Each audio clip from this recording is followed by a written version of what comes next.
On August 30, 2025, the U.S. Navy launched Operation Caribbean Storm, an unprecedented full-scale military campaign against the world's first cartel to possess submarines, warships, and chemical weapons. What began as a routine counter-narcotics mission quickly spiraled into the first naval war in history against a criminal empire. The U.S. Marines were deployed alongside the Navy to fight on land after the cartel attempted to invade to neighboring countries. For 4 months, America's armed forces waged war against one of the most ruthless cartels of all time, Cartel de los Marz, who fought back with tactics that shocked the world. But in the end, their might was no match for the U.S. military machine.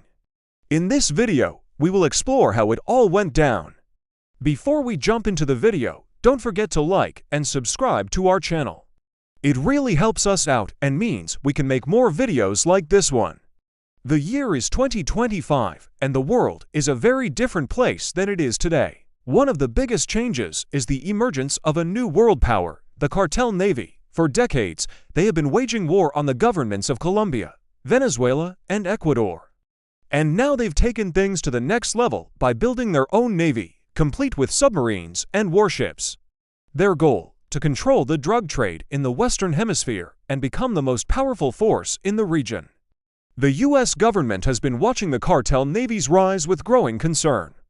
They know that if left unchecked, the cartel will eventually try to extend their influence beyond the Americas. So when a shipment of illegal drugs is discovered on a cartel submarine in the Caribbean, the U.S. Navy seizes the opportunity to strike a blow against the cartel's naval capabilities. The mission is simple: destroy the submarine and send a message to the cartel that the U.S. Navy is not to be messed with. The Navy deploys the USS Ramage, a guided missile destroyer equipped with the latest technology to track and destroy the elusive submarine. The hunt is on. As the days go by, the crew of the USS Ramage begin to lose hope. The cartel submarine seems to be ghosting them, always staying just out of reach. But then something unexpected happens. The submarine makes a fatal error, surfacing for air in the open ocean. It's a mistake that will cost the cartel dearly. The USS Ramage opens fire, unleashing a barrage of missiles that hit the submarine, causing massive damage. With their vessel crippled, the cartel's only option is to surrender.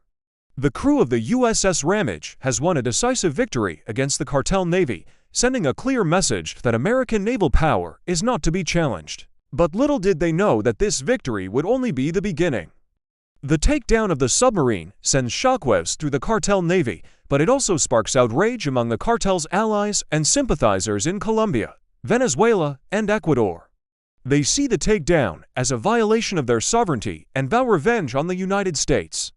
In response, the U.S. government takes swift action. They deploy the Marines to secure key strategic locations in the region, effectively putting the Marines in the middle of a powder keg. As tensions rise, the Colombian government requests military assistance from the U.S. to protect their oil fields from attack. The U.S. grants the request and deploys additional Marines to the country, further escalating the situation. Meanwhile, in Venezuela, the situation is even more volatile. The government accuses the U.S. of invading their territory and threatens military action unless the Marines withdraw. Caught in the crossfire, the U.S. Marines must navigate a minefield of international relations as they try to hold their ground and protect American interests. Despite the danger, the Marines stand firm. They are determined to defend the Colombian oil fields at all costs, knowing that the cartel's next move could be even more devastating. But the Marines are about to find out just how resilient the cartel really is. In a surprise attack, the cartel launches a full-scale invasion of Colombia, using a combination of conventional and unconventional tactics to catch the U.S. Marines off guard. As the fighting intensifies, the Marines are forced to rely on their training and experience to hold the line. They face a relentless enemy that seems to have no regard for human life, using suicide bombers and booby-trapped corpses to devastating effect. Amidst the chaos, one Marine stands out, a highly skilled sniper with a keen eye and steady nerves. As the battle rages, he takes out enemy combatants one by one, becoming a vital asset to the beleaguered Marines. But even his skills are put to the ultimate test when he goes head-to-head with the cartel's deadliest weapon, a female sniper who seems to be an unstoppable killing machine. As the two snipers duel, the fate of the U.S. Marines hangs in the balance. Meanwhile, the U.S. Navy is preparing to launch a full-scale assault against the cartel's stronghold. But before they can make their move, they receive intelligence that the cartel has deployed chemical weapons in Colombia.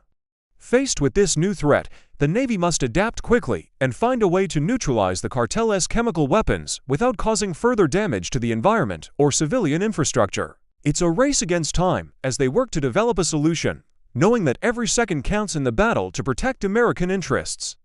As the situation in Colombia continues to deteriorate, the U.S. government authorizes the use of force in self-defense. The U.S. military, including the Navy and Marines, launch a full-scale assault against the cartel's stronghold, engaging in intense firefights with cartel soldiers who are determined to resist the invasion. Despite the fierce resistance, the U.S. military makes steady progress, taking out key cartel leaders and disrupting their supply lines. But the cartel still has one last trick up its sleeve. They release a deadly virus that quickly begins to spread throughout the region, threatening to turn the tide of the war in their favor. Faced with this new threat, the U.S. military must once again adapt quickly, deploying specialized units to contain the virus and prevent it from reaching American troops. The clock is ticking and the stakes couldn't be higher. As the U.S. military closes in on the cartel's leadership, they must contend with a desperate enemy that is willing to use any means necessary to survive. Cartel boss El Patron is a ruthless and cunning leader who will stop at nothing to protect his empire. As the Marines advance, they find themselves in a deadly game of cat and mouse, trying to stay one step ahead of the cartel's cunning leader. Meanwhile, El Patron's top lieutenant, La Muerta, is equally formidable. Known for his violent temper and unwavering loyalty, he commands a small army of elite cartel soldiers who are prepared to lay down their lives to protect their boss. As the U.S. Marines close in on El Patron, they must face off against La Muerta and his elite squad in an epic battle that will determine the fate of the entire cartel empire. Despite the odds stacked against them, the Marines remain resolute, determined to bring an end to the cartel's reign of terror once and for all. The stage is set for a final showdown between good and evil as the U.S. Marines and Navy take the fight to the cartel's heartland. But what they find there will shock them to the core. In the final days of the war, the U.S. Marines and Navy uncover the cartel's most heinous crime yet, a massive prison camp where thousands of innocent people have been tortured and murdered. The discovery sends shockwaves around the world, galvanizing support for the U.S. military's mission. But it also reveals the true extent of the cartel's brutality and depravity. The U.S. military is faced with a moral dilemma. Do they continue the fight to liberate the prisoners, or do they prioritize the safety of their own troops? Ultimately, they choose to risk it all, launching a daring rescue mission to free the prisoners from the clutches of the cartel.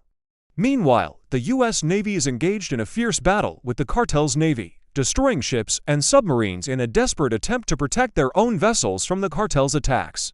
The cartel fights back with everything they've got, but it's not enough. The U.S. Navy's superior firepower and technology prove to be too much for the cartel to handle.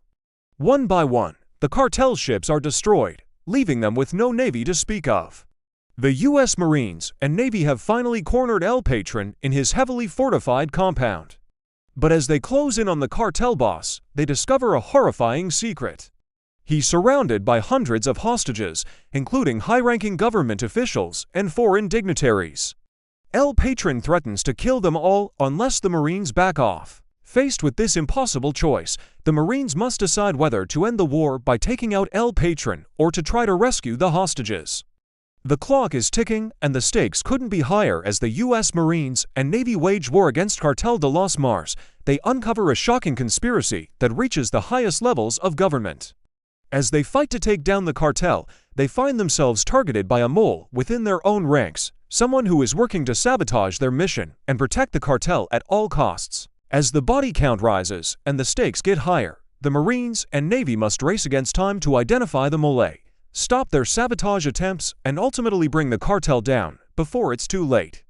But as they get closer to the truth, they find themselves in a web of deceit and betrayal that threatens to destroy everything they've fought for. Will they be able to expose the mole, take down the cartel, and come out on top, or will they fall victim to the very enemy they were trying to defeat? You'll have to watch to find out. Don't forget to like and subscribe to our channel to stay updated on our latest videos.